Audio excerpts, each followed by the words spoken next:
Congress party ఆదేశిస్తే ఎవరైనా ఎక్కడైనా పోటీ చేసేందుకు సిద్ధంగా ఉండాలి. నేనైనా ఇతర ముఖ్య నాయకులైనా ఆదేశాలు పాటించాలి. పార్టీ ఆదేశిస్తే పోటీకి ఎవరైనా సిద్ధమే. సజ్జల సమాధానం చెప్పాల్సింది రాష్ట్రంలో సమస్యలపై. విశాఖ ప్రైవేటీకరణ కానివ్వం. కడప ఎంపీగా ఉన్న అవినాష్ రెడ్డిని అడుగుతున్నాం. ఎంపీగా ఉండి ఎందుకు కడప స్టీల్పై పోరాటం చేయలేదు? ఓకేనా? కాంగ్రెస్ పార్టీ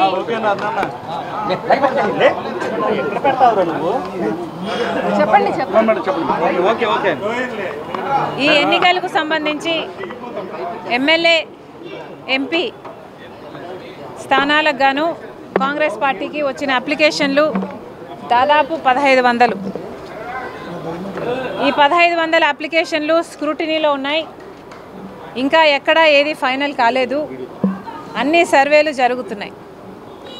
కాంగ్రెస్ పార్టీ పద్ధతి ఏమిటంటే, కాంగ్రెస్ పార్టీ మాకంటే, లీడర్ల కంటే, కార్యకర్తల కంటే సుప్రీం.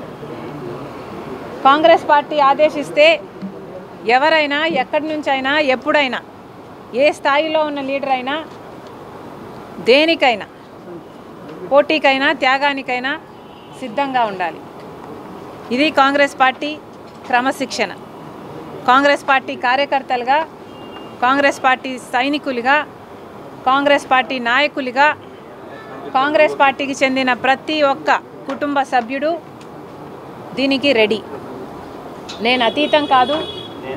నేనైనా, రఘువీరారెడ్డి గారు అంకులైనా, పల్లం రాజు గారైనా, ఇలా కాంగ్రెస్ పార్టీకి చెందిన పెద్దలు, చిన్నవాళ్ళు ప్రతి ఒక్కరూ కూడా పార్టీ ఆదేశిస్తే మేము నో అనే క్వశ్చన్ ఉండదు.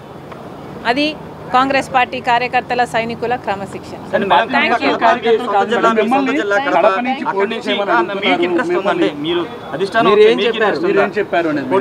కాంగ్రెస్ పార్టీ ఆదేశిస్తే నేనైనా, రఘువీరారెడ్డి అంకులైనా, పల్లం రాజు గారైనా ఎవరైనా పోటీకి సిద్ధం కావాల్సిందే.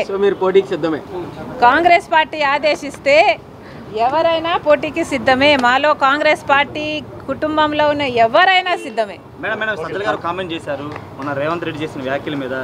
రేవంత్ రెడ్డి కానీ షర్మిల కానీ పగటి కళ్ళకు అంటున్నారు, రాత్రి కళ్ళకు అంటున్నారు. అవి నిజమయ్యే కళ్ళకు కాదని ఒక కామెంట్ చేశారు. ముఖ్యమంత్రి గురించి మీరు ముఖ్యమంత్రి సజ్జల గారు సమాధానం చెప్పాల్సింది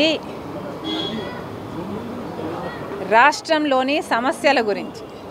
సజ్జల గారు సమాధానం చెప్పాల్సింది రేవంత్ రెడ్డి గారు అక్కడ ఎందుకు వచ్చారు, ఏం మాట్లాడారు అన్న విషయం గురించి. మేము ఏ కలలు కంటున్నామో పక్కన పెట్టండి. మీరు ఏ కలలు కంటున్నారో ప్రజలందరూ గమనిస్తున్నారు.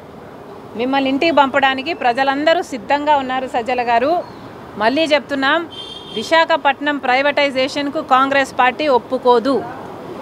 కాంగ్రెస్ పార్టీ ఈరోజు విశాఖపట్నం కోసమైనా, ప్రత్యేక హోదా కోసమైనా, పోలవరం కోసమైనా, రాజధాని కోసమైనా, కడప స్టీల్ ఫ్యాక్టరీ కోసమైనా, ఇలా ఏపీ రీఆర్గనైజేషన్ యాక్ట్లో ఉన్న ఆంధ్ర రాష్ట్రానికి చెందిన హక్కులన్నిటి కోసం కొట్లాడుతున్న ఏకైక పార్టీ కాంగ్రెస్ పార్టీ. ఈరోజు సజ్జల గారిని అడుగుతున్నాము.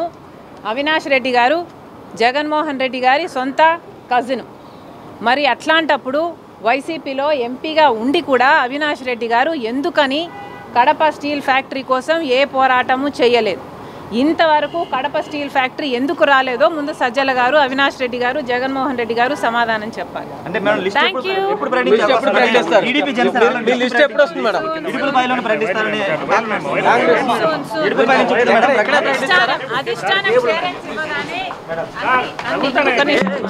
అన్ని క్లియర్గా ఉంటాయి. అన్ని క్లారిటీ వస్తుందమ్మా. Thank you.